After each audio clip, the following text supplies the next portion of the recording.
Hey guys, welcome back to the channel. Welcome to another live stream, another reaction to Liverpool 0, Arsenal 0 at the Emirates last night. What a game. Maybe not the most exciting game, but a game that certainly proved me wrong.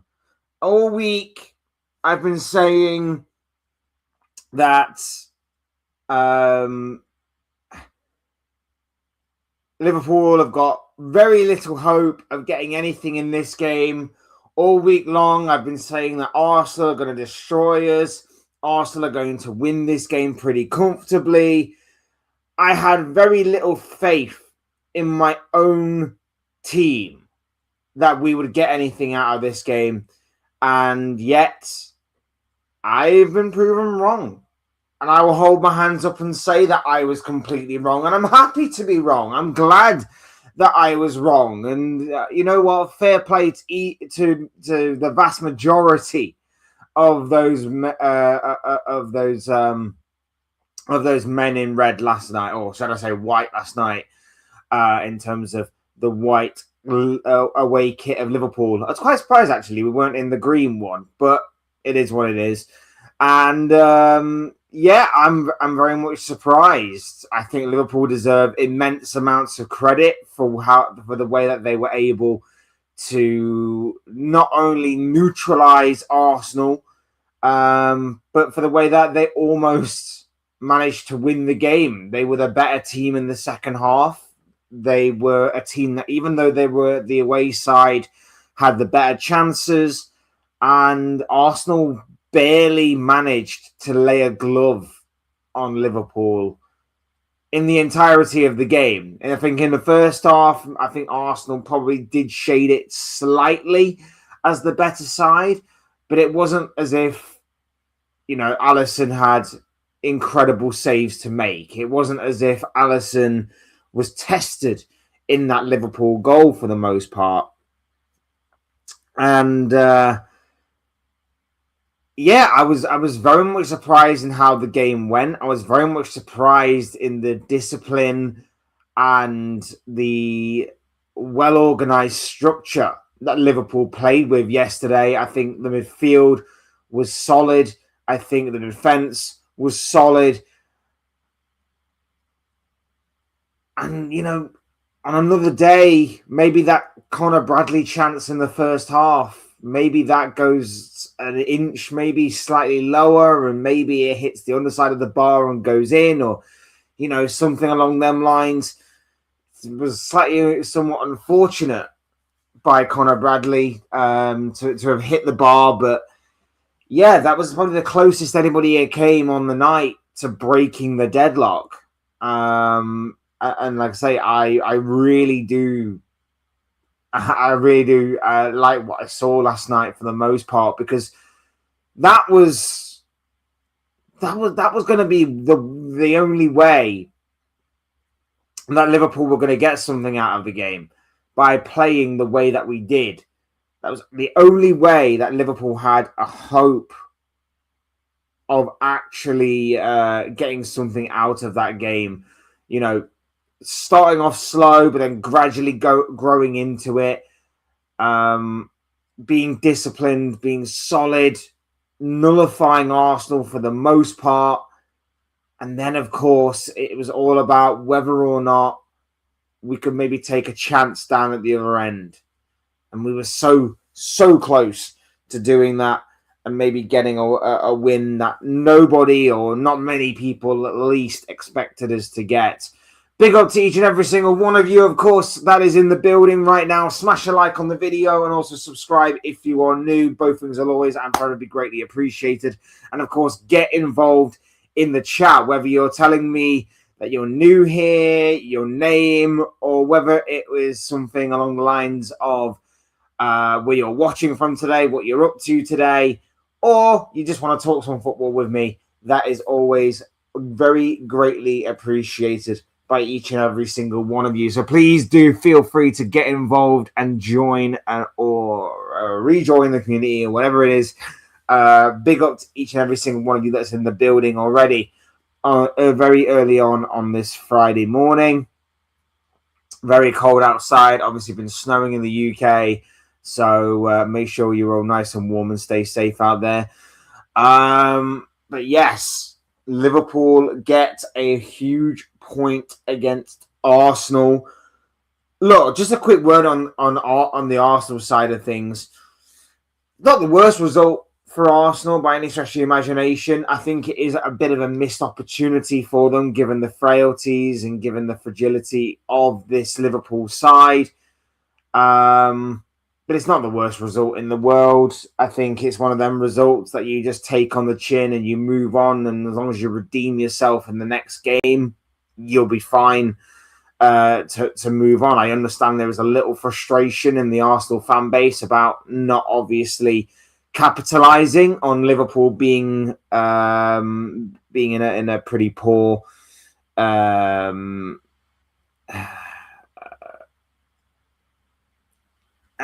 being in a poor position right now. But it's one of those ones you just take on the chin, you move on, and it's as you were as far as what Arsenal are concerned at the top of the table going into game week 21. Nothing's really changed other than obviously everybody has now got an extra point to show for their efforts. I felt Arsenal on the day pretty poor. But I think a lot of that was down to Liverpool making them look poor. Liverpool being strong in those areas that I talked about and denying Arsenal the real opportunity to play the way that we know they can, to obviously use set pieces to their full advantage. And I'm very happy for that. I've been given a lot of these players criticisms over the season. I've been giving the manager especially criticisms over the season, but I can't really criticize the majority of the squad last night. There are a couple of things that I can maybe nitpick. I can maybe say that Jeremy Frimpong's final ball left a lot to be desired last night. He did everything right until he got to the final third, and then his decision making and execution of his final pass or his shot or whatever it was let him down a little bit. I thought that Cody Gakpo was both anonymous and underwhelming last night. Everything that he tried to do, it just did not come off for him like it has been for the majority of the season. I was very much surprised that he played the entire game. I'm sitting there looking at Rio Engamora on our bench or Federico Chiesa on our bench and screaming at Slot, bring one of them on for him because it's clearly not working for him. It's like we were down to 10 men yesterday because he was just that anonymous. He was just that bad, Gakpo. But he played the entirety of the game. He was the only poor player, I believe, from last night, Gakpo. And again, I'm not scapegoating. I'm not trying to, put a dampener on things, but I have to call it out and say it for Gakpo was pretty poor yesterday, and it did sort of, like I say, it was shown. It was almost like we were down to 10 men for the vast majority for the entire game because of how poor Gakpo's performance was. It was an absolute stinker as far as what I'm concerned. But yeah, other than Frimpong in the final third, which I can nitpick because I thought he was very, very good. And I thought that he had Miles Lewis-Skelly on toast in that second half. And I thought that was a turning point, by the way. I thought the opening 20 minutes of the game was really all Arsenal. Opening 15, 20 minutes or so, it was all Arsenal, as you'd expect. They were fast out the traps. They obviously fed off the energy of the crowd. but Liverpool's game plan was executed to perfection. It was basically sit deep in the opening 20 minutes, soak up the pressure, quieten the crowd, and they did that. And that's exactly what happened. The Arsenal crowd and the Arsenal players played right into Arne Slot and Liverpool's hands. And then from that 20-minute mark, I think from the Conor Bradley chance onwards, it was a little bit 50-50 in that first half from that point forward, but then in the second half, it was the majority of it being Liverpool. Liverpool with the majority of possession. Arteta tried something a little different in terms of giving up possession to try and hurt Liverpool on the counter, but Liverpool was so solid in that midfield, so solid defensively, that maybe until the final 5 minutes or so, they didn't really get out their own half much. I don't really remember, again, the Liverpool defence or Alisson being tested. Liverpool were really, really good in nullifying Arsenal, being in control of that game. And that's something that has been horribly lacking from Liverpool for the vast majority of this season. It has been control. But yet Liverpool got that in great abundance last night. And fair play to each and every single one of those Liverpool players. A little bit surprised that Slot didn't make substitutions in the game until obviously the ending with Conor Bradley, and fingers crossed that Conor Bradley is okay. Gabriel Martinelli, by the way, absolute disgrace for what he did. Here's what I will say though, whilst he was stupid for doing it, I'll also say that I do back what Arne Slot said about Martinelli. I do think that maybe he didn't understand the severity of the injury, and maybe in the heat of the moment when you're trying to obviously get a goal, and because of obviously certain players making a bad reputation for most players in terms of time wasting in those moments, maybe in the heat of the moment he did something just extremely stupid. But you know, it is extremely stupid. Just don't do it. There's no need for you to get involved. There's no need for you to do it. I know Arsenal fans are somewhat weirdly trying to defend him by saying that Bradley rolled back onto the pitch. From the angle that I saw, I mean, he shouldn't have done it in the first place, so there was no need to defend him.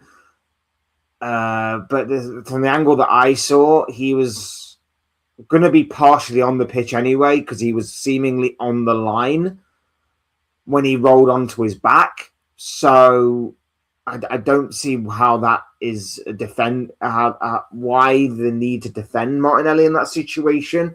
What he did was incredibly stupid. I think the throwing of the ball at him is deliberate. I think throwing the ball at him was deliberate. I think him trying to get him up was just stupid. So I kind of understand where Arne Slot's coming from, and I agree with what Arne Slot said in the aftermath of the game. But yes, Martinelli was incredibly stupid for what he did. Fingers crossed for Conor Bradley. It's nothing too serious, but obviously leaving on a stretcher, it did not look good for the Northern Irish right back. But yeah, he was good on the day as well.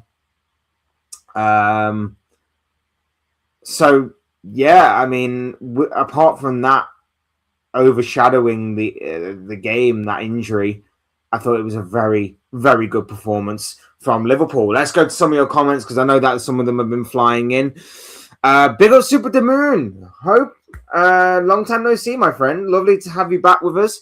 The best performance so far of the season. I do not understand why they cannot play like this every game or majority of the games. Frimpong was good. Those runs he was making was fantastic. Yeah, I mean, it's frustrating, isn't it? Because, but here's the thing. Liverpool can't play like this in our next game, regardless of who we have. You know, it's all right playing this way against an Arsenal when you're the underdog. You're not expected to win. You could play like that against Arsenal and get away with it, especially when you consider that we had no Isak, no Ekitike. And I do feel like if we maybe did have one of those players, maybe we could have done more, because obviously we would have had a bit more of an attacking intent, attacking prowess. Instead, we're leading the line with Gakpo, who has been shocking for the majority of this season. So maybe if we did have one of them, maybe we would have shown a bit more attacking impetus to maybe go on and get a goal or something like that. But yes, I 100% agree. It was a very solid display. If you're talking about the control element from the midfield and the defense, then I 100% agree with you. In terms of it being our best performance of the season, because it truly was in terms of that element. Could have been a little better. It could have been but it could have turned out to be a lot worse. But yeah, it could have been a bit better in terms of if the decision making in the final third had been a little better. Maybe we could have got something more out of the game. But the point was at the very least what we deserved across the entirety of 90 minutes. And as for Jeremy Frimpong has been our best player these past few games. He's been absolutely outstanding, and last night was no different. It was just strange to me that Arsenal didn't recognise it early enough that Jeremy Frimpong was our main and pretty much our only attacking threat through the entirety of the game, because nothing was happening down that left side with Gakpo. Florian Wirtz was doing an incredible job as the false number 9. Again, a lot of people will maybe look at, well, he didn't score and he didn't assist, so what did Florian Wirtz do? Well, Florian Wirtz put in a very good performance as the false number 9 for Liverpool in that game. And what we saw was, although he didn't get anything out of it, he still put in a solid enough performance. But of course, the GA merchants will obviously not look at that performance and go, Florian Wirtz was good. They will look at it and go, it's another underwhelming display. But if you actually watch football with your eyes rather than just look at the stats, you'll know that he actually did have a very, very good game, Florian Wirtz. Frimpong, like I say, was very, very good until it came to the final third. And then his decision-making or his execution of the final pass let him down. There was that one where he got down the right, he beat Miles Lewis-Skelly. For me, he's just got to rip it into the bottom corner. He's just got to pull it across the face of goal into that bottom corner, rip it into the back of the net, and he tries to cross it, and it's just not a very good cross. But I thought Frimpong, like I say, was very good until it came to being in the final third. But yeah, I can't really fault the overall performance in terms of control. Big up to Grandiosa. I hope I'm pronouncing that name right, but big up to you, my friend. Thank you for being here. It says, thank you for helping us out, lad. I'm a City supporter. Great result. Big up to you, my friend. Thank you for being here. Yeah, I mean, look, I don't really, obviously I don't have a horse in the title race anymore. Like Liverpool, I don't think I'm going to be in that title race. I think we're long gone from it. So it's going to be a 2-horse race between Arsenal and Man City. Now, my head is saying that Arsenal will win it. But obviously I would rather City win it. And that might sound weird coming from a Liverpool fan, but some of the Arsenal fan base, some, not all, some are unbearable now without winning silverware under Mikel Arteta. So I just imagine them to be a hell of a lot worse once they finally win silverware. So if City win it, I'm like, who cares? If Arsenal win it, I'm like, great. I have to put up with Arsenal fans for however long it will be until they decide to go back to mediocrity again. Bragging about how Mikel Arteta proved everybody wrong. Mikel Arteta's this great manager, and these players all deserve to be in conversations that maybe they don't necessarily deserve to be in. But Yeah, if City win it, I don't care, and if Arsenal do win it, it's like again, I don't necessarily care, but at the same time, I'm like I have to hear their fans just be even more unbearable than what they originally are. So we shall see. I'm going to just call you Yash. Big up Yash. Hope you're doing well, my friend. Lovely to have you here. Hope you're doing well, my friend, on this Friday morning. Sadly, both your strikers is out, and Gakpo is not their level, never will be. I mean, he doesn't lack for confidence, and the reason why you know that is because he goes for goal at every opportunity. But at the same time, there's confidence, and then there's stupidity.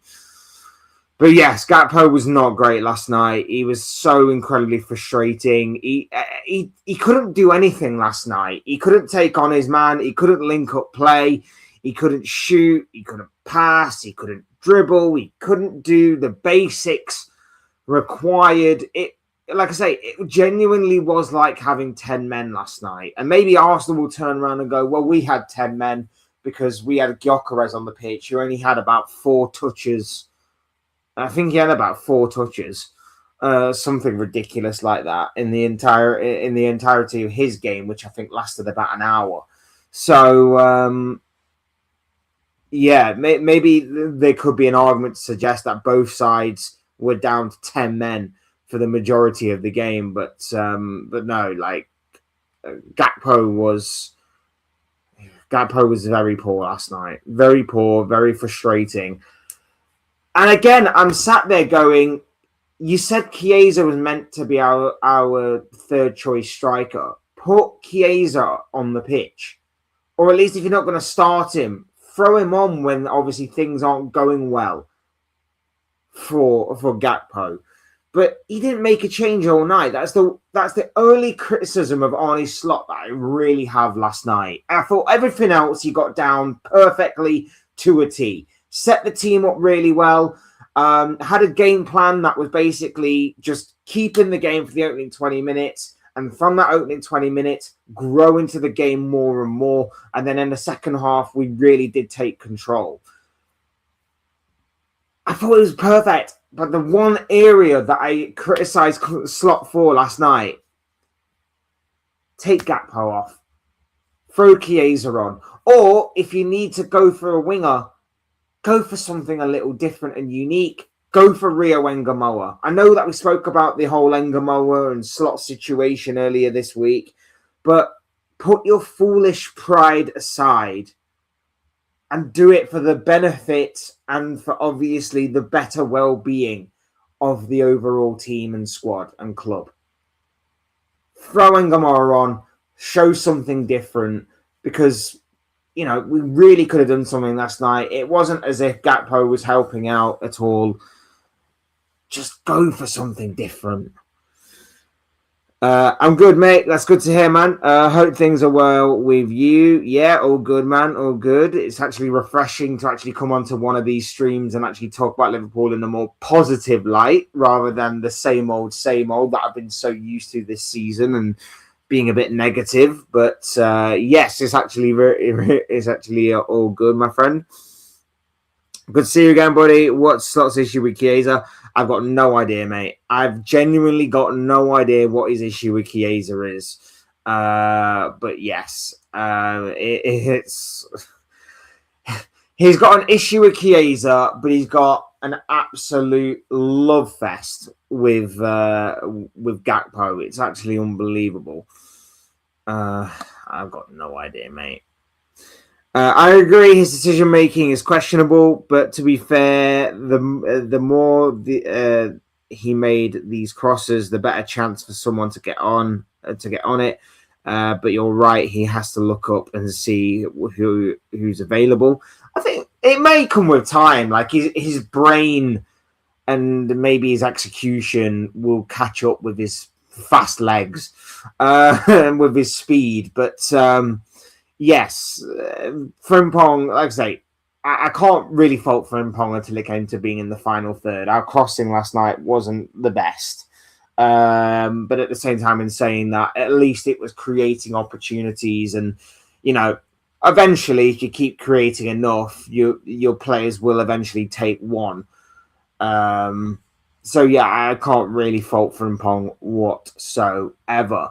As far as what individual performances go as well, I just want to shout out Kirkez. I thought Kirkez, apart from the opening 20 minutes where I thought Saka pretty much had him on toast, I thought after that 20 minutes, I felt Kirkez really grew into the game more and more. And with the and obviously, it's Bukayo Saka, so of course he didn't create opportunities. But after that opening 20 minutes, I felt he did really nullify the threat that was Bukayo Saka. Like I say, Frimpong was good, Bradley was good. But for me, Alexis freaking McAllister last night. That's what I want to see more of. That's what I like about Alexis McAllister. Back to his best performance last night. Back to his best. Now, obviously, it needs to stay there. Obviously, we need to see signs of consistency when it comes to Alexis McAllister. But last night, I felt Alexis McAllister was absolutely freaking awesome in that midfield role. And it does seem like when he plays well, Liverpool execute game plans really, really well. Liverpool tick. So, just saying, just throwing that out there. I am thinking that we need to sign a new defender right now if we're going to have a chance. I mean, if the Gvardiol and Diaz injuries or anything to go by, then you most certainly should. And like I say, it may mean you may have to overpay for someone like a Guéhi, but it would probably be worth it in the long run. I don't want you to sign Guéhi. I want us to sign Guéhi, of course. But it seems that we are going to maybe miss the boat on that one. So we shall see. We shall see what happens. But I do feel like last night I feel like it breathed new life into the City fan base. I don't know about you, but certain City fans that I saw for whatever reason, sort of breathed a big sigh of relief and maybe felt that this title race is not quite as over as what many people feared going into tonight's game. Now, I still think it kind of is. I still think that Arsenal will have the mentality to regroup and go again. And I think the fixtures in the second half of the season fall kindly for Arsenal. But Liverpool showed last night that Arsenal aren't impenetrable. Arsenal aren't, unbeatable. It's going to be an interesting end to the season, but it's one that I don't necessarily think is going to change too much in terms of how the table looks right now. Points gap may close, of course. And like I say, I do want City to, if it is between Arsenal and City, I would rather City win it than Arsenal. But at the same time, in saying that, it's somewhat more hope than anything else when it comes to Arsenal. When it comes to Arsenal, it's somewhat more hope that they're going to bottle it again. It's somewhat more hope that their fans are going to have very little to celebrate and to brag about at the end of the season again. And that's where I think, we could be in for a long season. But if you lost yesterday, it would be 8 points. So big difference at this stage, even if it is just 2 points. Yeah, that's very true. Like I said at the top of the video, it's as you were in terms of going into this game week. The 6 point gap is maintained. But yeah, there's still obviously a lot of football to go, and Arsenal aren't going to win every game for the remainder of the season, but at the same time, City aren't going to win every game. It's somewhat unlikely that both teams are going to be able to do that. If City can rediscover the form of several years ago, maybe they actually could go on and win every game again, because we have seen them do that before. And, my club have haunting, horrible memories of you doing that. But this Pep Guardiola side is not that same side that it was several years ago, unfortunately. So it's going to be an interesting end to the season. Like I say, it's not, as you say, it's not a foregone conclusion that Arsenal are going to win it. But if I'm an Arsenal fan, I'm not throwing my toys out the pram over this result. If anything, I'm going, you know what? We take it, we move on. Last season, Liverpool weren't amazing in every game. Liverpool drew the Merseyside derby in frustrating circumstances. Liverpool drew to Fulham in frustrating circumstances. We lost to Nottingham Forest and drew to Nottingham Forest. We couldn't get a win over Nottingham Forest at all last season. So there are frustrating games like this, but you just have to you pick yourself up, dust yourself off, and go again. As far as what Arsenal are concerned, so we shall see, man. We shall see. Frimpong, or whatever his name is, was rather good on the right flank, in my opinion. Yeah, he was very, very good. Like I say, his pace was our only outlet last night because there was nothing coming out of the other side of things. So his pace, like I say, I think it was telling in the second half that Liverpool took full control when Miles Lewis-Skelly came on for Hincapié. Once Lewis-Skelly came on, it looked like he was drowning out there. It looked like he couldn't handle Frimpong. He couldn't handle the pace and power of Frimpong or handle the game. So I thought that was really telling. And like I say, I felt Liverpool was somewhat in control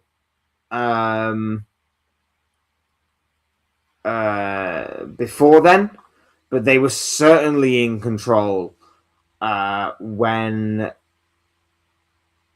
Miles Lewis-Skelly came on, and I felt that overall from Liverpool, defensive masterclass, point well earned. So yeah, I can't really speak ill of anything else, to be honest. Yeah, you're a really better team in the second half. Yeah, I thought so. I thought so too. I felt the point was the very least we deserved on the overall reflection of things. I actually was one of the City supporters that thought Liverpool could even win yesterday. That you beat Inter away this season was the reason. And you bring up a great point as well. The performance and the result. I mean, obviously the result wasn't the same last night, but the performance was very much like that Inter game. We were going into it not exactly in the highest of spirits. We weren't exactly looking at that game and going Liverpool could win. A lot of Liverpool fans that I saw online were certainly lacking confidence that Liverpool could get, let alone a win, but couldn't even get a point out of last night's game. And yet there were one or two, admittedly, and there were a couple that that were in the live stream on Monday that were telling me that they will get something, and big up to them that had the confidence and the belief that Liverpool could. I wasn't one of them, admittedly. I felt that this was a pretty much a foregone conclusion as far as Arsenal winning this game goes. But Liverpool, like I say, Liverpool were very good. Liverpool controlled the game very, very well, and that's something that we've not seen from this Liverpool side. But the concern for me, and obviously it's not going to be right now, it's going to be in our next game, which I know we've got the FA Cup this weekend, and I know we've got Barnsley, but let's not take anything for granted here. We can't play like this against Barnsley, and we can't play like this in our next Premier League game or our next Premier League game. Like I say, playing this way can only work in very rare circumstances and very rare games. We can't play like this every single week. I'm happy we got something out of the game because I wasn't expecting to get something out of the game. If we put it this way, if we played like this against a Burnley or a Nottingham Forest or, someone like that, I'll be sat here with a very different expression. I'll be sat here with a very different feeling on the game. I wouldn't be happy. But because we went to the top of the table, Arsenal, who a lot of their fans were fancying their chances against us, a lot of their fans disrespected Liverpool in terms of thinking they were going to absolutely destroy us, which, I did as well. But some of them were calling us like Tottenham. Some of them were being very disrespectful to us, thinking they'd won the game before a ball was even kicked.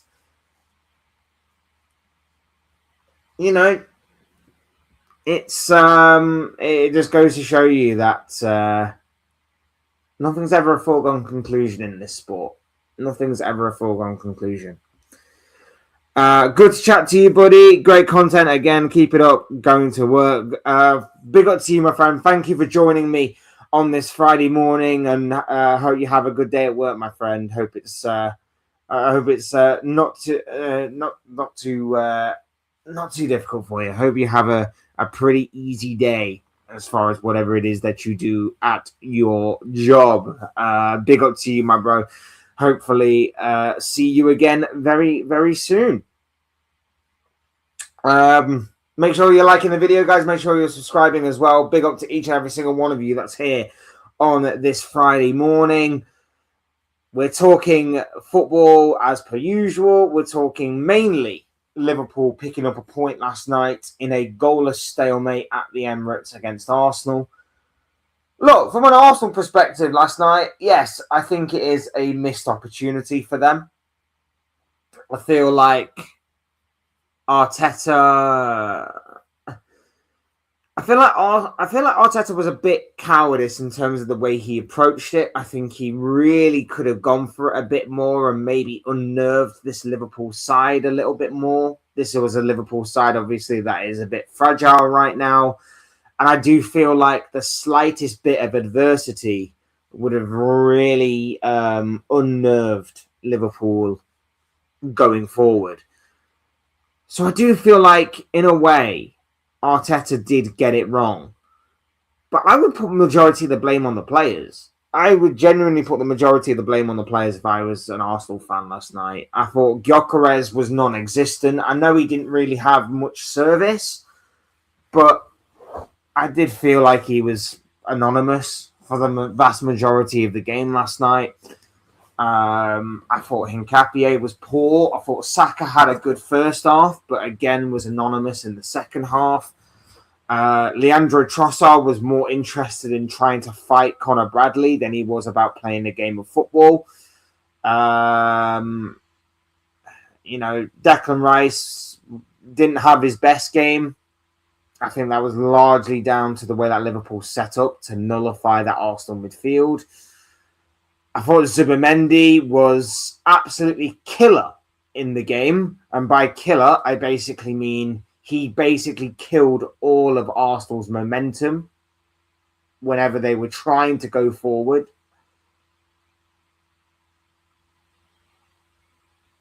Gabriel was solid enough, I guess you could say. Saliba didn't really have a lot to... obviously had to keep his wits about him. Didn't really have a lot in terms of knowledge, in terms of where his goalkeeper was for that mistake between him and Raya that almost saw Conor Bradley score an incredible goal in the first half. But, I mean... It was just one of them games for Arsenal, I think. I think it was one of them games for Arsenal. I understand the frustration. I understand, obviously, that, Liverpool may have seemingly been there for the taking. I can understand that. But yeah, if you're someone that's throwing your toys out the pram over this result, I don't necessarily understand why, to be perfectly honest, because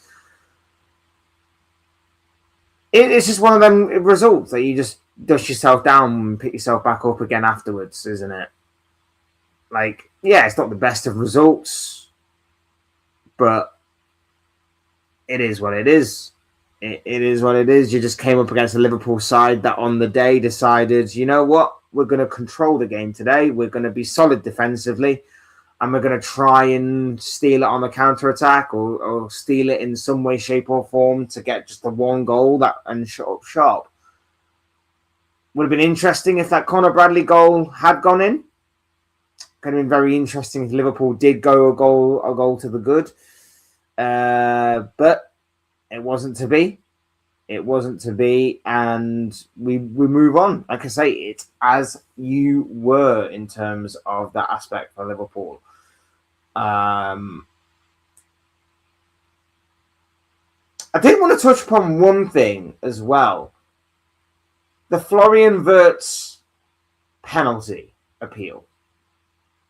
Now, there were a couple last night. I don't think... I don't think the one on Frimpong was. I felt the one on Frimpong was just an unfortunate coming together. I'm never one of these people that just sees contact in the area and instantly goes penalty. I think there can be contact in the penalty area as long as it's obviously nothing major. Sometimes it doesn't have to always result in being a penalty. Didn't think the Frimpong one was. Didn't think the one on, was it Jesus in the second half for Arsenal? That definitely was not. But the Wirtz one is interesting.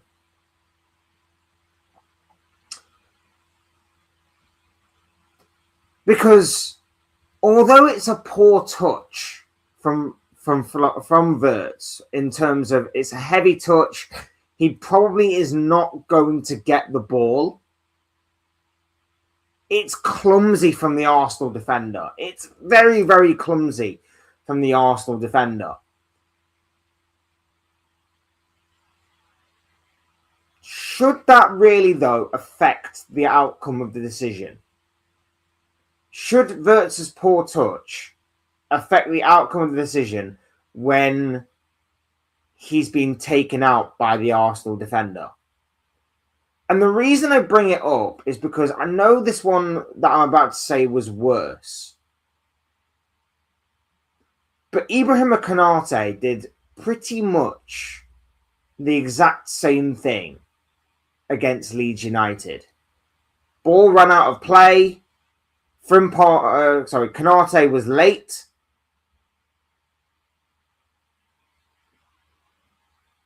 And he obviously took him out. He took out the Leeds player. It resulted in a penalty. Even though the ball had already gone out of play, the referee still pointed to the penalty spot. I'm just saying that what exactly is the difference here? Because Wirtz gets taken out. He probably isn't going to get to the ball, admittedly, because there's an Arsenal defender there covering. But why wasn't the result a penalty in that regard? I don't understand it. I don't think that makes a lot of sense to me, in all honesty. I think I'm a little bit surprised. I'm a little shocked. I don't necessarily understand why it's not a penalty. I feel like, obviously, if it's given, I don't think VAR overturn it. But it does seem like it's in that weird category of if it's given, it won't be overturned. If it's not given, it won't be overturned. I don't necessarily see that being right. I would like a penalty appeal to be somewhat binary. Either it is or it isn't. I hate this category that we now have of penalties where we go, yeah, it was a penalty last week, but that's only because the referee gave it on the pitch and VAR decided not to intervene because it's not clear and obvious. But next week it won't be given because the referee didn't give it and therefore it's not clear and obvious, so the VAR didn't interfere again. I hate this clear and obvious category that we have right now where 1 week it will be given and 1 week it won't because the on-field referee is inconsistent. But yet VAR will not interfere. It just baffles me a little bit. and I feel like Arsenal did get away with it in that in that particular moment. I don't know what you guys think. Let me know in the chat of obviously what you guys think. Were Liverpool robbed of a penalty against Arsenal? Let me know in the comment section. It says here, one of them looked like a penalty. The one with Frimpong, I saw the slow motion after, and the Arsenal player actually hit his ankle from behind. Yeah, there was, like I said, there was definitely contact with Frimpong and the Arsenal player. There's no doubt about it that there was contact in that instance. But I never want to say that just because there was contact, it's a definite penalty. Like, I don't think just because there's contact, it should definitely be a penalty at each and every single time. I like the idea that, you know, you can have a bit of contact in the penalty area and it not always result in a spot kick being awarded. I don't know. Like, I don't know. It's again, it's one of them. It's one of them stupid category ones where maybe if it's given, it's not clear and obvious to be overturned, which again is stupid. But it's the world we live in now with VAR and the people that are running it being inconsistent. I don't know.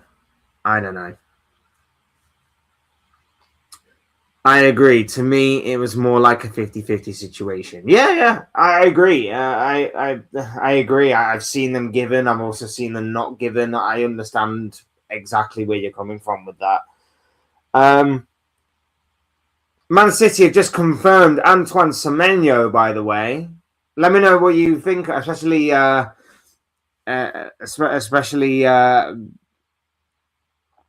Grandiosa, who's in the chat, of course, who's a Manchester City fan. Let me know what you make of Antoine Semenyo signing for Manchester City. Is that a good signing, in your opinion? Is that a not so good signing? Should you have maybe spent your money elsewhere? Let me know what you think about Semenyo, officially confirmed as a Manchester City player. That has just come through. Big up Ballumers in the building. I hope you're doing well, my bro. Lovely to have you here with us on this Friday morning. Says Martinelli should have been sent off. Big up to you. Yeah, we touched on the Martinelli thing. Like I say, I didn't notice at the time, but obviously him throwing the ball down seemed legit, seemed genuine. And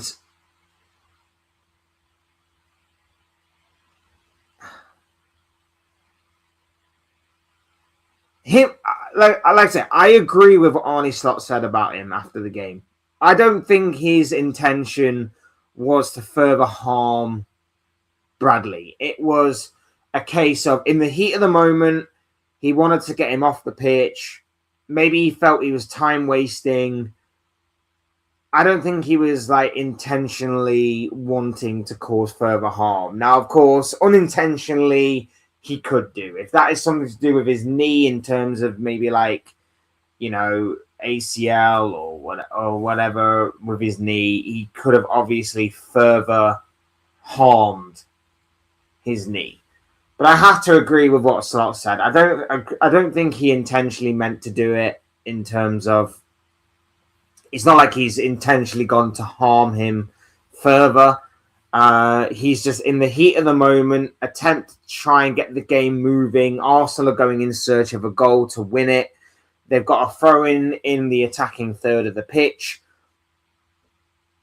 And he's just gone to try and move him off the pitch. Now, should he have done it? Absolutely not. I'm not defending Martinelli's actions in the same way that I don't understand these Arsenal fans that are trying to defend Martinelli by saying that he crawled back onto the pitch. If you watch it, he's gone to... Obviously, Martinelli's gone to move him off the pitch, and he's gone to lie on his back. Now, in order to lie on his back in the position he's in, he has to be on the pitch because he's on the line. He's on the sideline. He's going to be touching the sideline when he goes onto his back, and it's the Liverpool physios that kind of force him to kind of turn so that they can treat him by being on the pitch. Not that it matters anyway, because there was still going to have to be treatment. But I don't know why Arsenal fans are defending it rather than just calling out Martinelli for being stupid in that particular moment. I think Arne Slot was very level-headed and very calm in his approach. And like I said, I do agree with what Slot said. I don't think Martinelli meant to do it in terms of meant to cause further harm if he has done. But at the same time, yeah, it was very stupid on what Martinelli did. Did he maybe deserve a red card? I think maybe a double yellow, potentially, because I think him throwing the ball down at him was intentional. I think that was just frustration brewing over that he did on purpose. I feel like that bit was on purpose. And it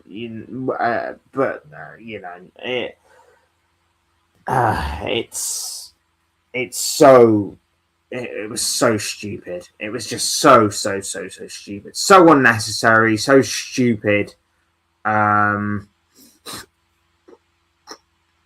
Yeah, it was so dumb from Martinelli. Stay warm, show everywhere, and so on. Yeah. It's if you're in the UK today, definitely wrap up warm and stay safe. Thank you. So it has come through from the club. Great news. First got it from you. Yeah. Just officially confirmed this morning. Bristol City have also done well. Bristol City have also done well from the Antoine Semenyo transfer.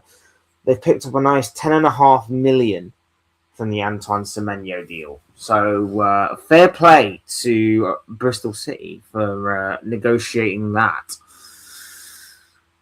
We also knew this Antoine Semenyo transfer for a few days because Fabrizio and so on. Yes, but according to Jamie Redknapp, there was set to be a twist in the tail. There was set to be a twist in the tail in which he may still go to Liverpool. No one was believing that, Jamie. No one was believing that. Once Semenyo made his mind up that he was going to Man City, that was it. Done, dusted, and finito. I'd rather take a defender right now rather than him, but we may get a defender too, so let's see. Yeah, I mean, you spent big in January last year. There's no reason why you maybe couldn't do it again this year. And especially with how things have fallen for you right now in terms of the unfortunatity of your defenders being injured. I wouldn't be surprised if you did go in for Mark Gahey because it does seem like he is an easy option to go for. Again, you may have to pay slightly over the odds for him, but you've got a good opportunity to get him before anybody else does because everyone seemingly is waiting for the summer. So you may have to spend a bit more money, but it might be worth it in the long run. Otherwise, I'm not even sure who you go to be honest. Martinelli is the reason why others don't want Arsenal to win the league. Okay, it was very stupid what he did last night. You agree? I don't have agendas, my friend. I don't have agendas. I call what I see. I say it for how it is. I've already given Arne Slot a lot of praise for the way that he set up last night and for what he did. Like I said, my only criticism of Arne Slot last night was keeping Gakpo on the pitch for the entire game. That's my only criticism of Arne Slot last night. I thought, other than that, a perfectly fine and solid game plan that was executed very well by the players on the pitch. that was back to Arne Slot being at his best.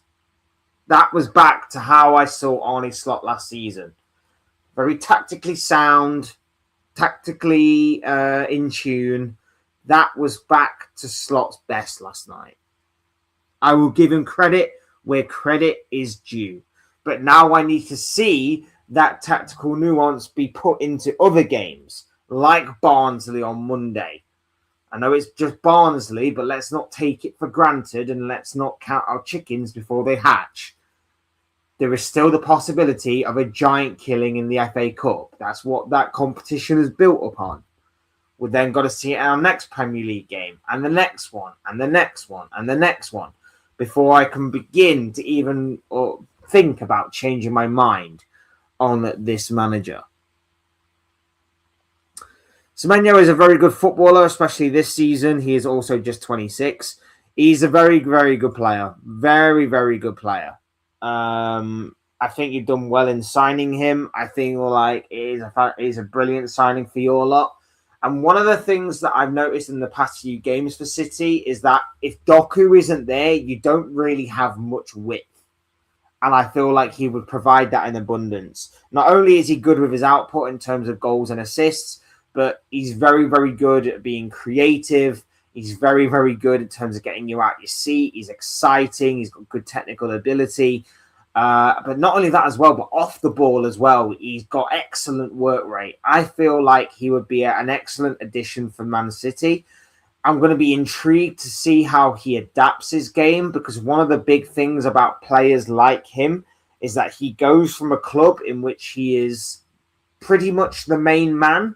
So he's given a bit of a free role. He's not really given much instruction to do certain things. And then he'll go to a Man City or a bigger team and he'll be expected to do a bit more. He'll be expected to maybe reduce that kind of freedom that he once had at his other club. And it's going to be interesting to see if he can adapt to that. A bit like Jack Grealish at Aston Villa was able to be Jack Grealish at Aston Villa, went to City. And I feel like one of the things that Pep Guardiola took away that made Grealish so special was he was asked to do a lot more. He was asked to do a bit more defensively. He was asked to do a bit more as a team player rather than as an individual. So it's going to be interesting to see whether or not Semenyo can adapt to being that. But other than that, you've got one hell of a player on your hands, in my opinion. And maybe he can help our attack to find solutions in space when the opponent parks the bus. We may need his creativity and tactical awareness. I am happy overall. We needed something. Yeah, like I said, I feel like you just lacked width in the past few games. And I think Semenyo would obviously create that. He's versatile, can play on the right, can play on the left. When you've got like Shirky and Foden, but no Doku, you're obviously quite narrow. So I feel like Semenyo really does complement those kinds of players, and especially in those kinds of environments and those kinds of games. I thought it was shocking treatment what Connor received. The Arsenal players should have been sent off. I thought Liverpool was the better team. Great defensive performance. Big up Dean, who's in the building. Lovely to have you here, my friend. Yeah, I completely agree with how Liverpool played. It was a defensive masterclass, in my opinion. Especially after the opening 20 minutes. Opening 20 minutes, it seemed a little bit shaky, a bit nervy. But once we got through that 20 minutes, once we quietened the crowd down, we most certainly put in an excellent performance. And as far as what Conor Bradley is concerned and how he goes, it's, yeah, like I say, it is disgraceful. I hate what Martinelli did last night. It was absolutely stupid.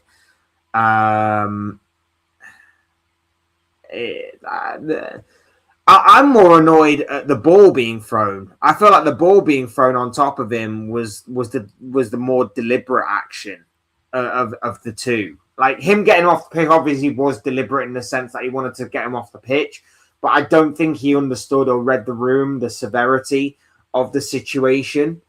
And it was just, and that was more stupid than anything. The one that was more deliberate was the ball being thrown on top of him whilst he is in pain on the floor, clutching at his knee. So, That was more stupid. An apology doesn't help much. Yeah, I agree. I understand where you're coming from.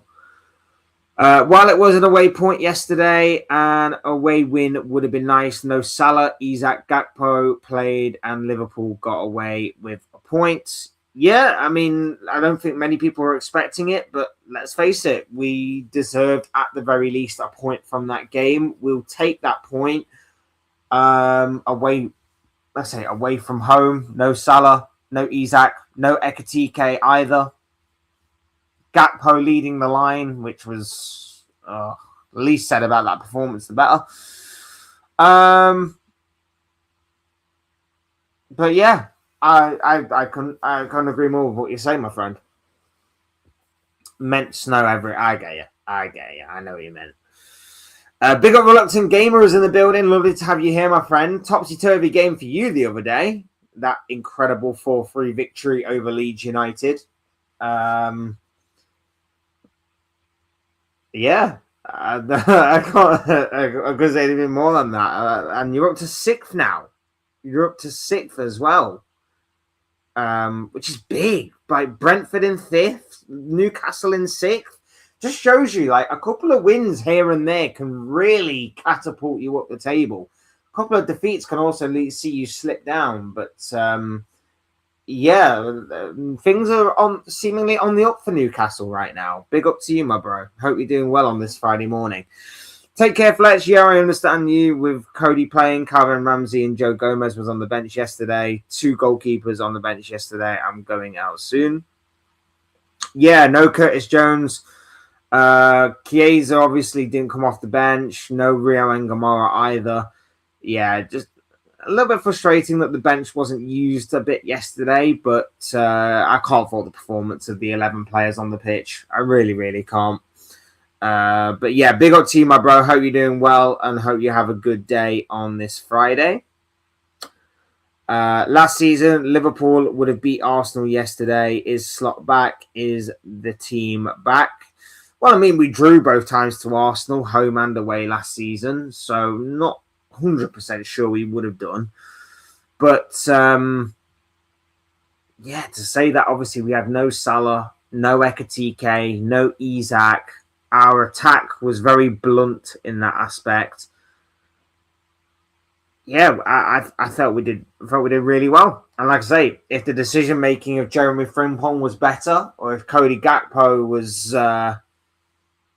better, who knows? Maybe our attacking, maybe the attacking side of our game would have been a lot sharper yesterday. Who knows? Perhaps now Pep only can play Foden or Shirky if the other is out. Means we have some nice competition between the two.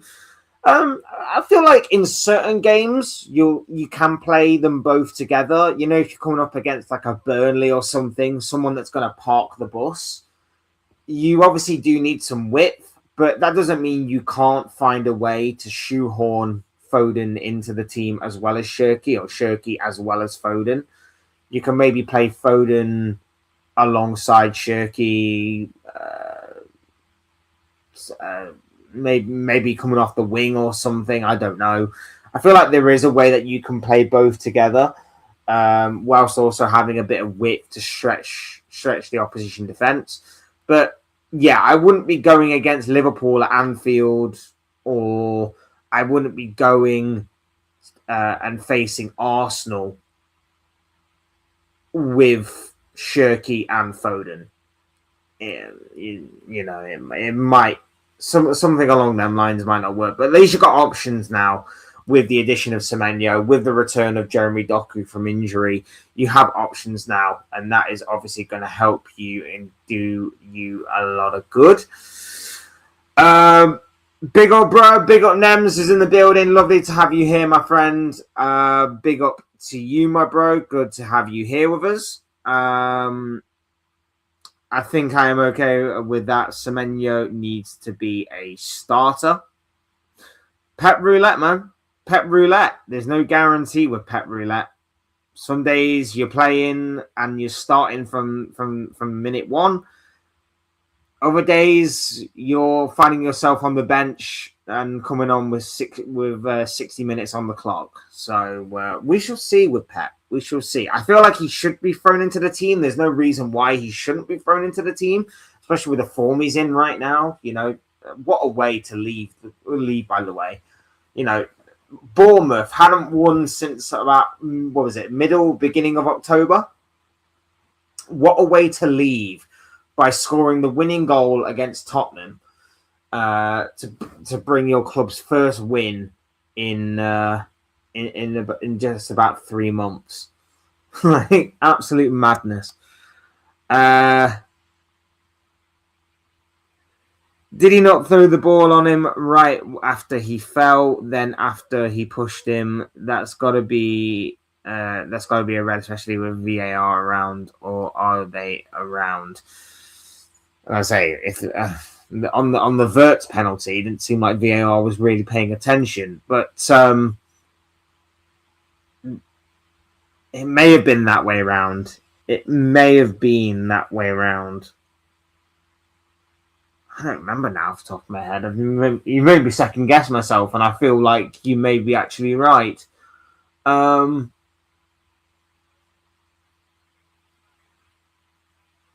You may be right, actually. Maybe it was the ball being thrown and then the push. Which I feel like if it was, then yeah, that is even more stupid, because you've at least had time to assess the situation from that point. Yeah. It may have been that way around. I for whatever reason, I seem to remember it being the other way around, but you may actually now be right you said that. That's really stupid of me. That's my bad. Frimpong is looking good and Kirkez looking more solid. So we have really good positives to take away. Yeah. Kirkez was really good last night. Like I say, I feel like it was a bit shaky opening 20 minutes, but you're going to get those kind of spells against Bukayo Saka because he is very dangerous. He's very, very dangerous. No matter what people think of him, like, he's a very dangerous winger. So you are going to get those spells against him where you just got to kind of, weather the storm, so to speak. But I felt after that, Kirkez was very, very good in the game. I felt he was very, very good, very solid, very compact. And I feel like we are seeing the better of Milos Kirkez now. And here's the thing as well.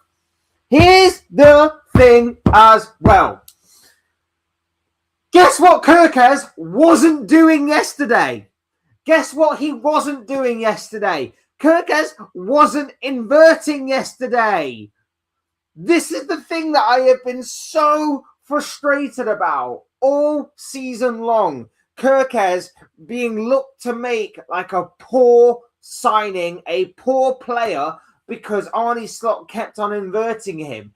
Guess what happened yesterday? He wasn't being inverted, and you saw Milos Kirkez have a solid game. A solid game.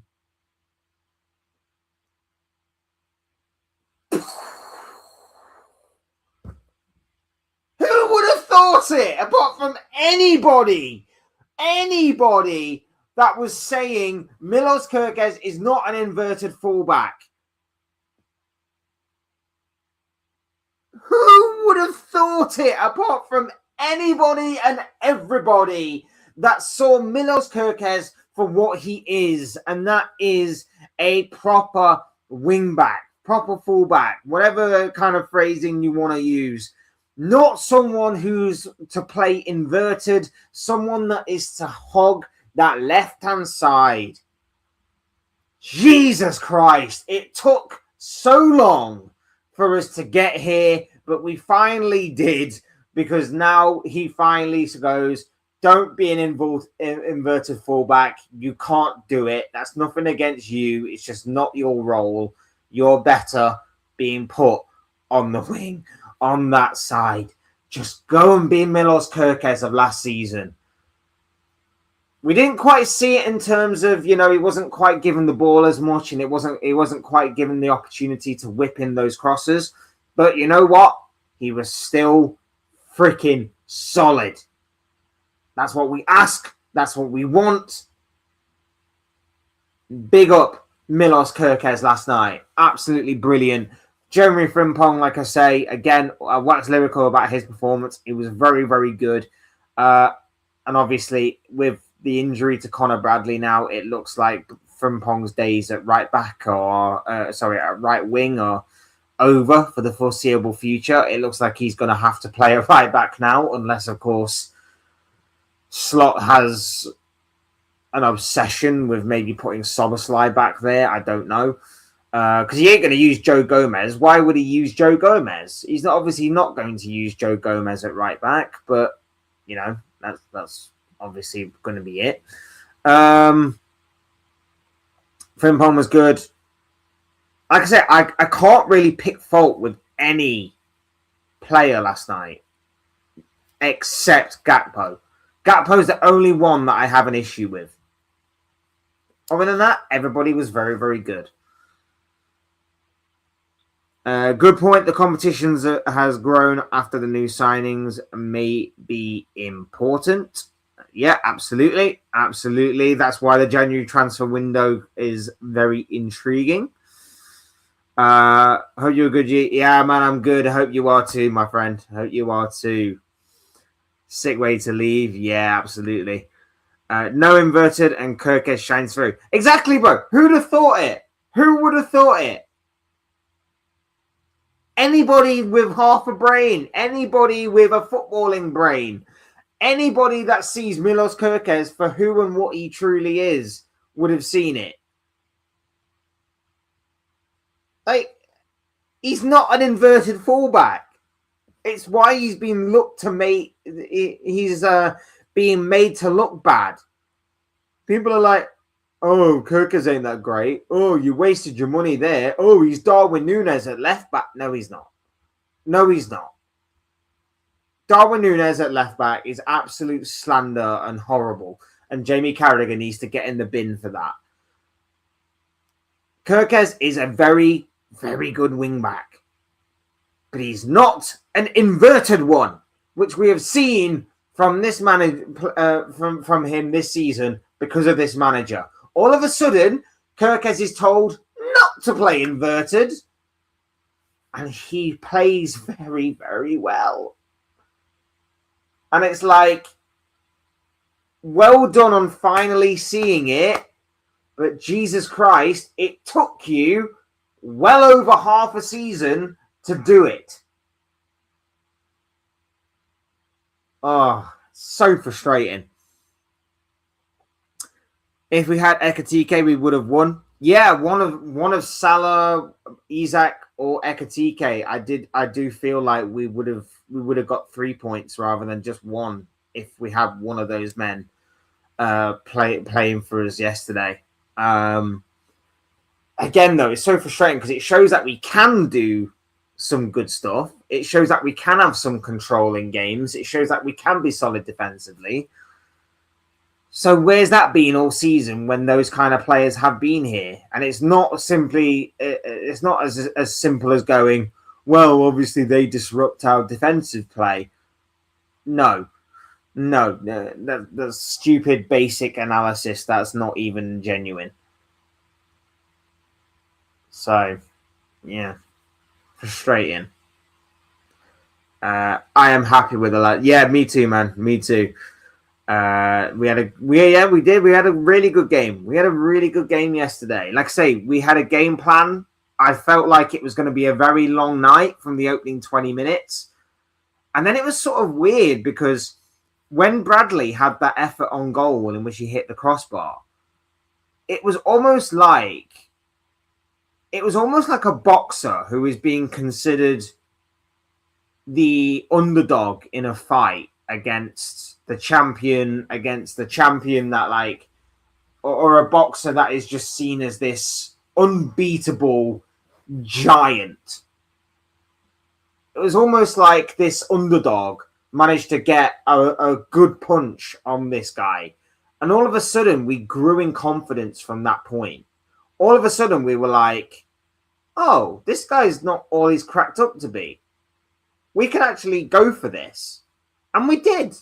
And we did, because like I say, the first 20 minutes, the crowd was really up for it for Arsenal. The players fed off that energy. The right-hand side of Arsenal was their main point of attack. Saka had the beating of Kirkez. Saka had the beating of anybody that was coming up against him. He was being really influential. It was just the final ball for Arsenal was lacking. But then after 20 minutes, the crowd quietened down. Liverpool got some good possession. Liverpool were actually playing some good football, which I have not said throughout the majority of this season. There have been a few times where I said we played some good football, but for the majority of this season, I have never said the words Liverpool and good football in the same sentence. We actually started playing some good football. We strung some nice passes together. And then we got that Conor Bradley opportunity.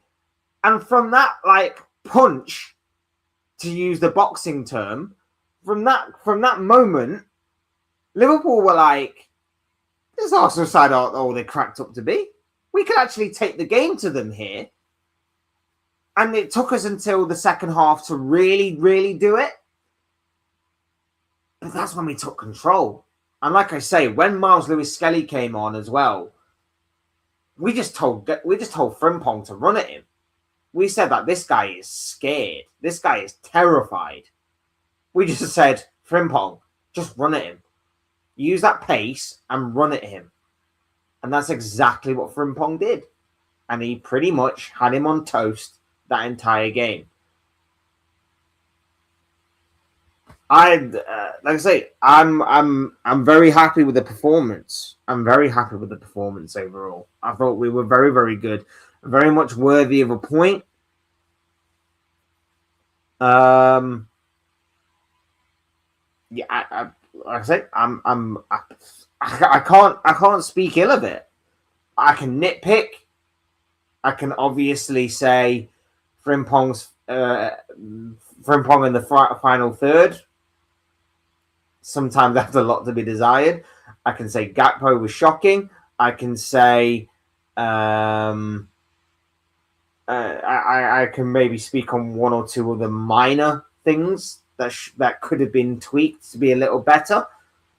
But for the most part, it was a solid performance by Liverpool.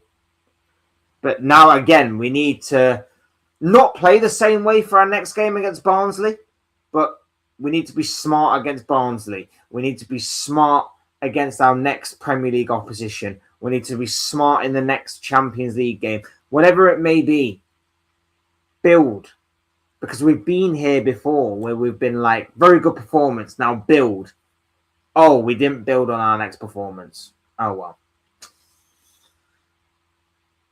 That's good. I'm glad you're okay, my bro. Glad you're all good, my friend. I try. Some of you may not agree with me. And if you don't agree with me, tell me about it. And we'll talk about it. Because that's what I enjoy doing. So if I'm not, just talk to me about it. I'm just speaking what I see. And I just say what I see. And if I'm wrong, tell me about it. Big up Nick, who's in the building. Big up to you, my bro. Hope you're doing well on this Friday morning. Big up Gerson, who's in the building. Lovely to have you here, my friend. Don't be carried away, folks. It's all about results. We still drop points, and it was just another draw. Nothing has changed. I mean, from a Liverpool perspective, we weren't expected to get anything out of the game. So to get a point out of the game that we weren't expected to get anything out of actually is pretty good. I know nothing changes in terms of, obviously, you know, the race for Champions League spots and all of that doesn't necessarily change too much. It is what it is in that regard. But for Arsenal, again, if there are Arsenal fans out there that are also throwing their toys out the pram over this result, have a word with yourself. Have a word with yourself. Yes, it's a missed opportunity. yes, it is annoying that you didn't obviously live up to the hype that the game promised from your squad. In terms of Liverpool being there for the taking, Liverpool not being fully at the races. Arsenal should be the ones exploiting all of Liverpool's weaknesses. But at the same time, in saying that, these are just some of them games you get in a season that you don't quite expect, but you always know are going to be tricky. It's just one of them games. What would be more concerning is I believe you have Nottingham Forest next.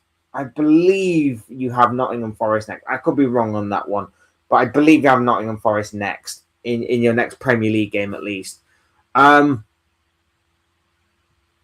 What would be more concerning would be is if you drop points to Forest. What would be more concerning is that if you went to teams like Burnley or teams like Wolves or teams like your teams like your Leeds Uniteds and that, and you drop points. That would be more concerning from your perspective. That would be more concerning. Dropping points to Liverpool, even a bad Liverpool, as frustrating as it might be to be like, we could have really gone for the kill here. It happens. It happens. Like I say, Liverpool and Arsenal drew twice last season, and Liverpool still went on to win the league. Who cares? Liverpool have gone to sides like Man United, for example. Man United seemed at the time in poor form, probably one of the worst Man United sides you'll ever see, and yet United still managed to get points out of Liverpool. So again, it's nothing to be concerned about from an Arsenal perspective.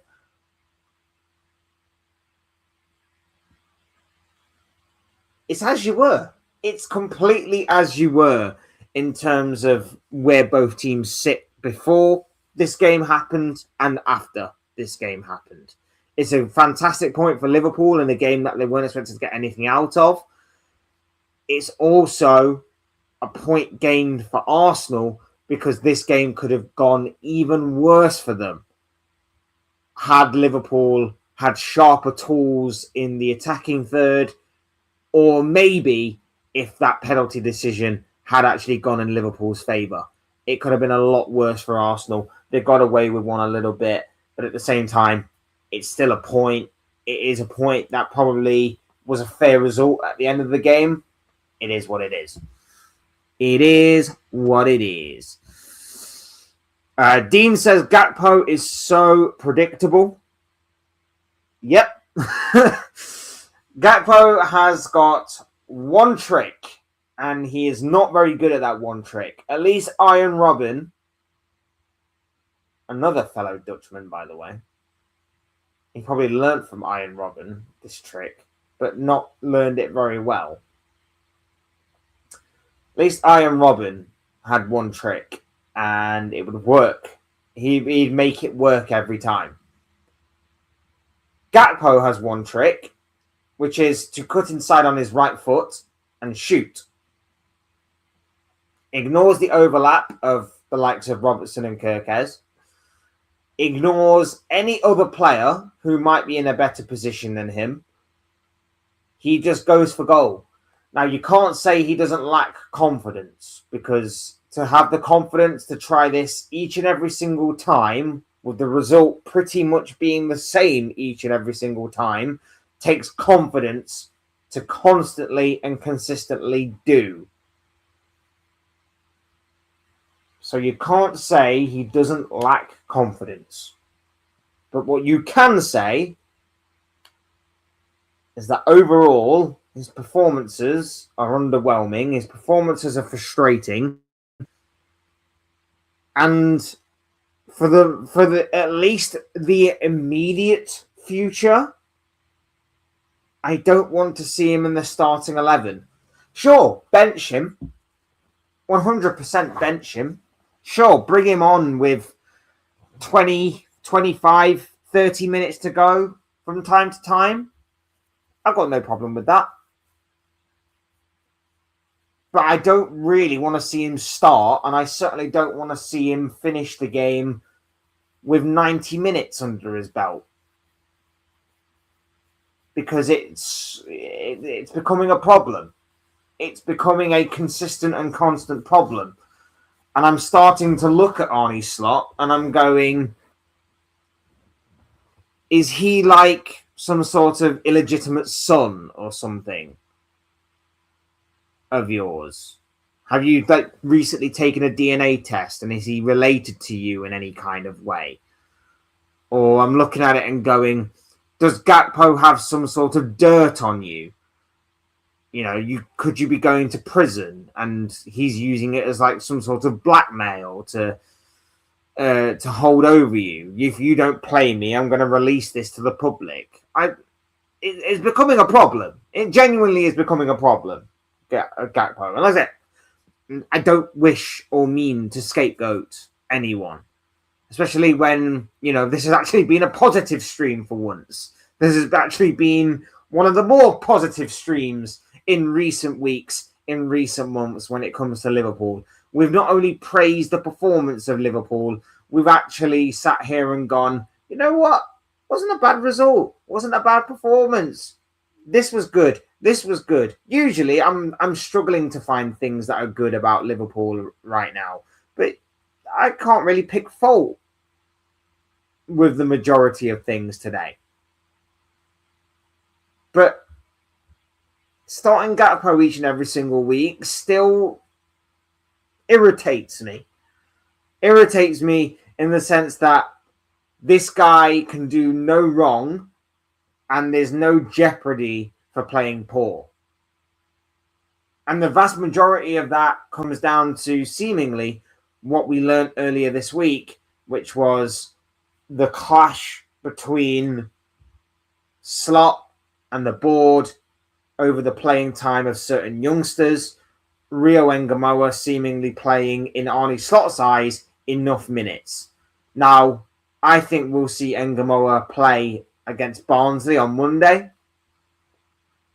I feel like Ngamoa will start that game. He should start that game. But the issue I've got is that the moment that our FA Cup run comes to an end, regardless of when, regardless of who ends our FA Cup run, if someone ends our unbeaten run, that will be the end of the season as far as what Ngamoa is concerned.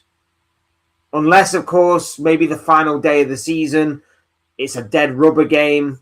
There's nothing on the line. We've secured Champions League, or, you know, we've secured some form of European football, or, you know, maybe on the odd chance we actually don't have any European football.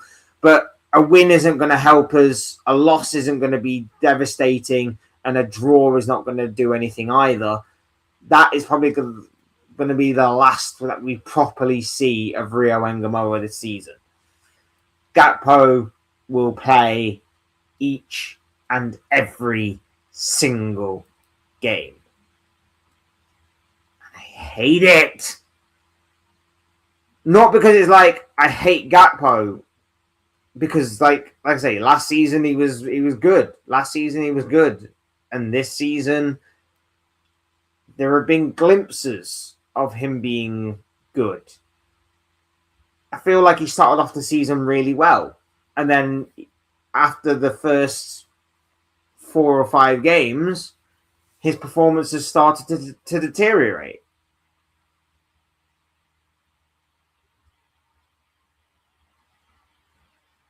But there you have it. That's just obviously the reality of the situation right now. Like, Slot doesn't want to play Ngamoa. Slot doesn't even want to use other left wing options. You know, he could play Soboslai out there. He could play Everts out there. He could play Ekatike out there. He could play Chiesa out there, of course.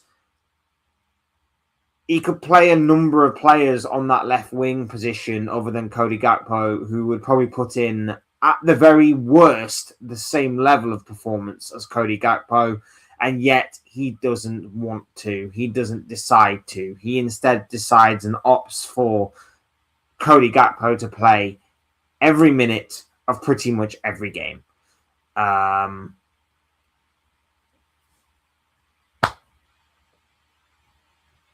And there you have it. That is just the reality and stupidity of the situation. But yeah, it is what it is. Rio would have destroyed Arsenal. Why didn't Slot put him on? He just likes Gakpo too much. He likes Gakpo way, way too much. But yeah, I would have liked to have seen it. I would have liked to have seen... Because here's the thing that I constantly say about N'Gomora as well. It doesn't matter how young you are. If you are good enough, you are good enough. Look at what Lamine Yamal was doing at Barcelona. Now, I'm not saying that N'Gomora is or will get to the level of a Lamine Yamal. I'm not saying that. But he's got a lot of quality. He's got a lot of potential. He's got a lot of raw talent. And the only way to properly unearth that talent, the only way to polish this little diamond is experience. Experience is going to help him grow. Experience is going to help him progress. And experience is going to help him potentially reach that potential. He needs to be played more. And it doesn't... And like, obviously the argument was send him out on loan. Send him out on loan. Why does he need to be sent out on loan? Why can't he contribute and do a job for this Liverpool team in the here and now? Look at what Chelsea are doing with Esteval. Look at what Esteval is doing. Esteval, 18 years of age. And he's arguably Chelsea's best winger. Now, admittedly, I don't think the bar of Chelsea's best winger is exactly set too high. Especially when you consider that other wingers for Chelsea include the likes of Alejandro Garnacho and Jamie Gittins. I get that the bar isn't exactly high there. But he's still 18 years of age. He's still performing very well for Chelsea in a Chelsea side which has been somewhat underwhelming this season. And in the Premier League entirely, the guy has performed very, very well overall. Why can't N'Gomora do that? There's no reason to suggest he can't. He just needs to be given the opportunity to play. Because in the cameo appearances that he's made, he's actually played really, really well. He hasn't really put a foot wrong in the games that he's played. He's took on his man from time to time. He's put in some decent crosses. He obviously scored that incredible goal against Newcastle. Reluctant gamer, if you're still in the building, I do apologize for, again, bringing that up to you. But there's no reason to suggest why N'Gomora can't be starting or playing in more games. There is absolutely no doubt in my mind why that can't be the case.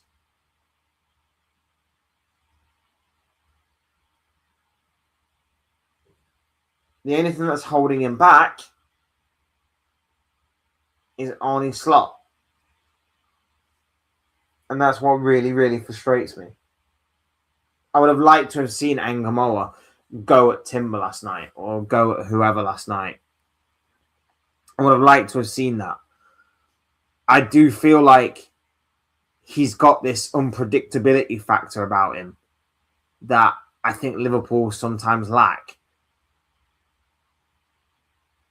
And when you consider that we were in the ascendancy for most of the game last night, I feel like having someone on that left-hand side with a fresh pair of legs might have been the way to go. Especially because, again, every time we tried to look for Gakpo, he did nothing. Aerial duels, lost. Ball to feet, lost. Passing, inaccurate. Dribbling, couldn't do it. Shooting, wild. All of those things, all of the basics, he couldn't do last night. So why not just throw on Engamar? Why not even throw on Chiesa, go Chiesa up front and pull Wirtz out to the left? I'm not exactly a massive fan of Wirtz on the left, but at least it would have been something to maybe tilt the game more so in our favour.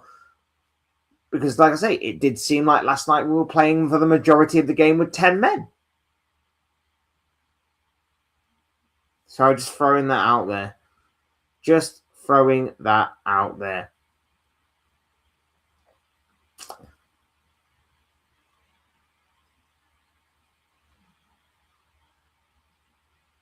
So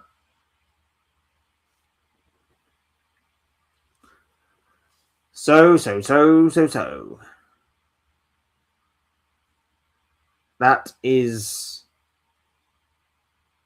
Arsenal out of the way and done with for this season. We now move on. And we move on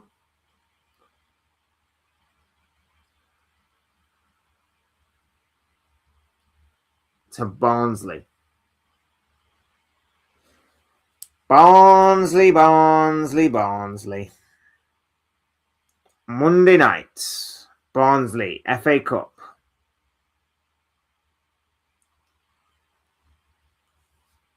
Need to take it somewhat seriously. I don't want another Plymouth situation on our hands.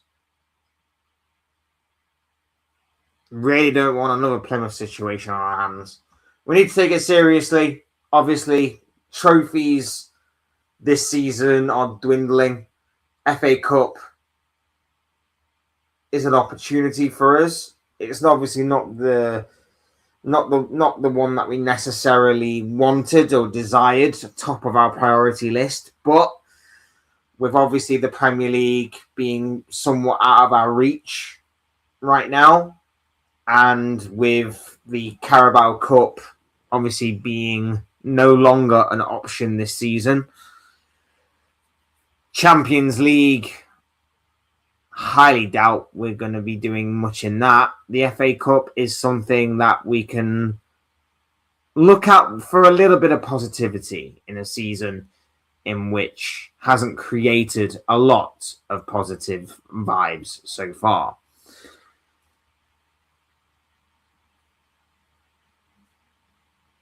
I expect him to rotate, but I feel like we should take it seriously. I expect Slot to rotate. So Mamadashvili is obviously going to come in and goal. Gomez will be at right back. I imagine that given our lack of centre-back options, he might go Endo and Konate, and then at 45 minutes, probably go Endo and Van Dijk, if Endo's fit. Is Endo fit? I can't remember if Endo's fit or not. I feel like that something like that will happen. It'll be like a makeshift sort of centre-back pairing.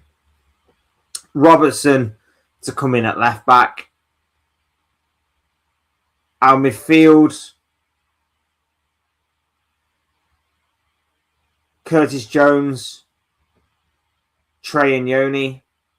I feel like this will be the one game where we actually trust his youth, because this is what he did last season against Plymouth. So Trey and Yoni will come in. Curtis Jones will come in. I feel like Chiesa will start. Engamara will start. if Ekatike's fit, it might be a good opportunity to maybe build some of his fitness back up. So he may get a start and then come off after 45 minutes. It depends, though, on whether or not he's going to be fit to play. But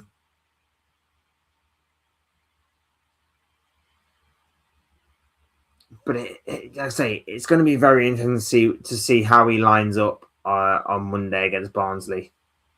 I would rather take it a bit more seriously than that. I would rather take it a bit more seriously and take no chances in terms of obviously getting knocked out. I don't want another Plymouth on our hands. And obviously, like I say, the trophy, I think, is too good to pass up. But we shall see, obviously, what happens. I'm enjoying the moment for what it is right now. I'm enjoying a more positive side of Liverpool than we have seen in recent weeks. Surely Slot has options to do something different, even if there is injuries or quite a few players now. Well, yeah, I mean, here's the thing as well that really does frustrate me. The bit that frustrates me is that we haven't necessarily had long-term injuries for a while. We've had injuries, but of course we haven't had long-term ones. And then already this season, we've had 3. Well, 2, and now it seems Bradley will be a 3rd. Leone, who got injured in the Carabao Cup, of course, done his ACL for the year. Isak broke his leg. And now, and now it seems Connor Bradley is. We've had 3 long-term injuries, and we haven't really had one for a while.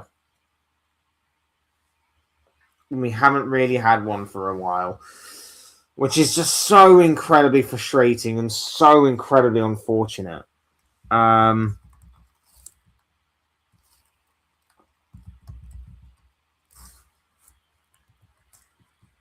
So annoying.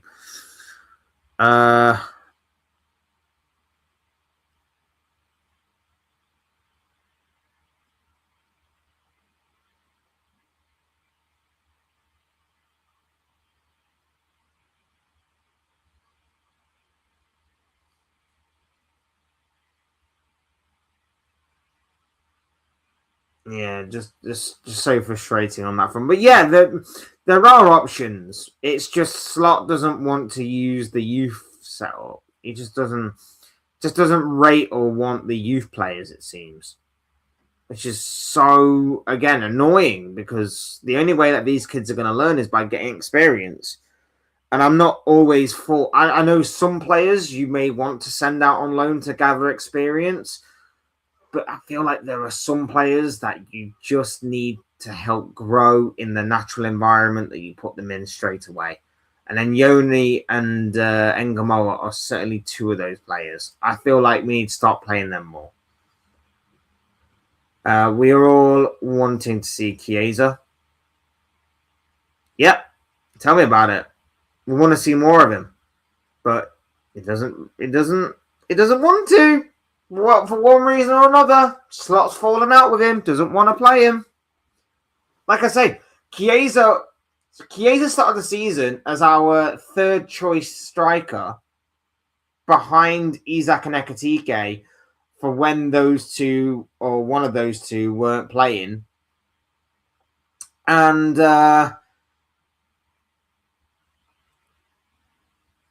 yeah, the past couple of games where we've had neither Isak or Ekatike, he's decided instead to go for Gakpo or Wirtz.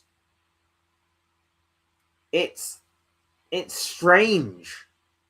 No sign of Chiesa whatsoever. Oh, that's not entirely true. I think he came on with like 5 minutes to go or something, didn't he, in the last game? But even so, that's still not good enough.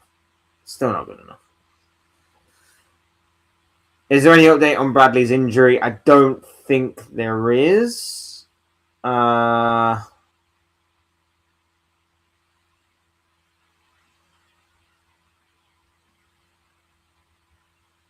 don't think we have the kind of verdict yet.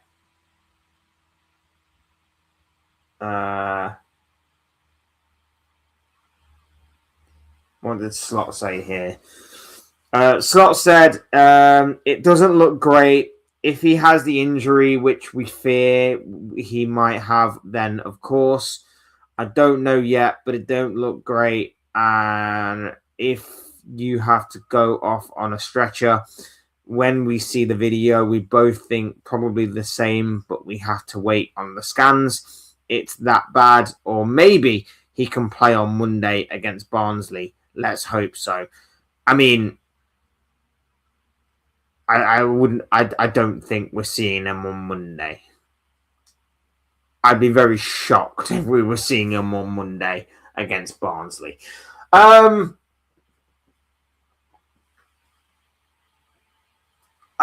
hope it is the best case scenario for Conor Bradley's injury. I hope it's like the best case scenario. I hope it's not as severe as what we're fearing it will be or it is. I hope it's just something that can be more easy to recover from than what we're all fearing. So, Joe Gomez, Calvin Ramsey, etc. will play against Barnsley. Yeah, I forgot about Calvin Ramsey, to be fair. I forgot about Calvin Ramsey. That's my bad. But yeah, so probably again, Calvin Ramsey starts at right back, Gomez in the middle, partnering if Endo's fit, Endo. Otherwise, it will be one of Konate or Van Dijk, and the other one will come on at half time, probably.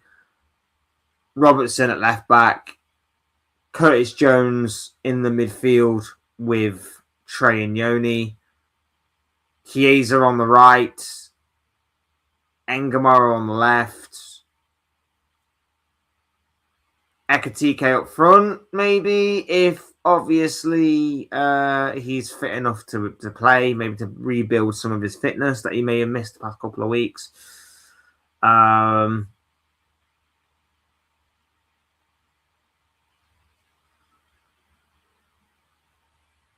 Yeah, something along those lines. Something along those lines. How long will we be live for streaming for? We're going to be wrapping things up very, very soon. Imagine a Joe Gomez Anfield goal on Monday. He needs to score, man. He needs to score before he leaves. Simple as that.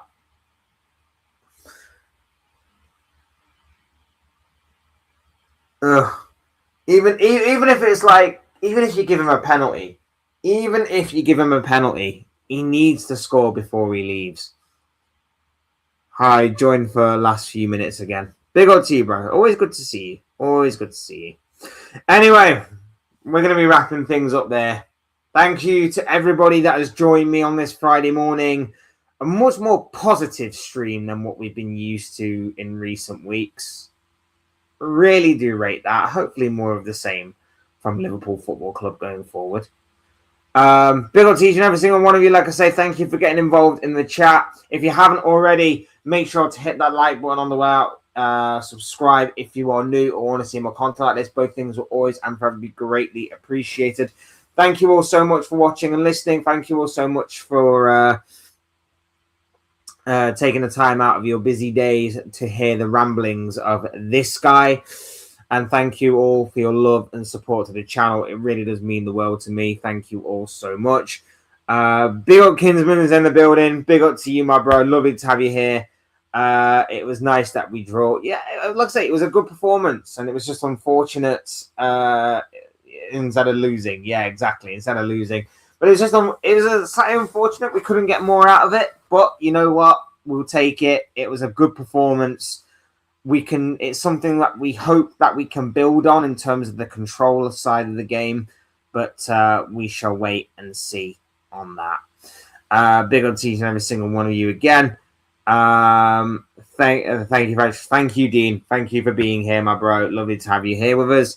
But what was Martinelli thinking of that moment? Yeah, Martinelli absolutely, absolute moment of stupidity in terms of what he did to Conor Bradley. Absolute stupidity from Martinelli. I will say, I didn't actually mention it as well. I will say the commentary from Gary Neville to sort of condone violence against Martinelli for what he did. Yeah, it was stupid. But he kind of said, I'm surprised that none of the Liverpool players are giving him a whack or something along them lines.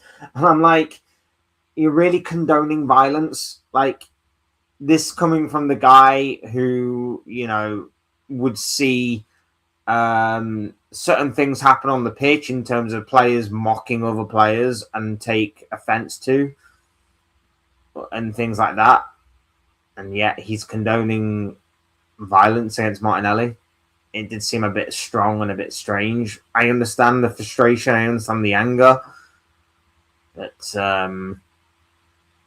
coming from Gary Neville, who's meant to be a somewhat impartial pundit and commentator, just seemed a bit strange to me.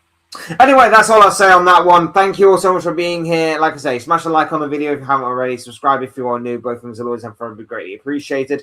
Thank you to each and every single one of you that commented in the chat. Big up to each and every single one of you. Obviously, continue to leave your thoughts, comments, opinions, predictions, feelings, whatever you want to call it, down below in the comment section, because I'm sure what you have to say will make for an interesting reading, whether it's about anything that I talked about in this stream or whether it's about anything that you want to talk about and discuss for future live streams to come, maybe, or future videos to come. Yeah, that would be greatly appreciated. Big up to each and every single one of you. Once again, I've been Fletch. This has been another Fletch Talks live stream. I will see you all again soon in another video or live stream or whatever it may be. Cheers, guys. Thanks, everyone, for watching. Take care of yourselves. Enjoy the rest of your day. And I'll speak to you all again very, very soon.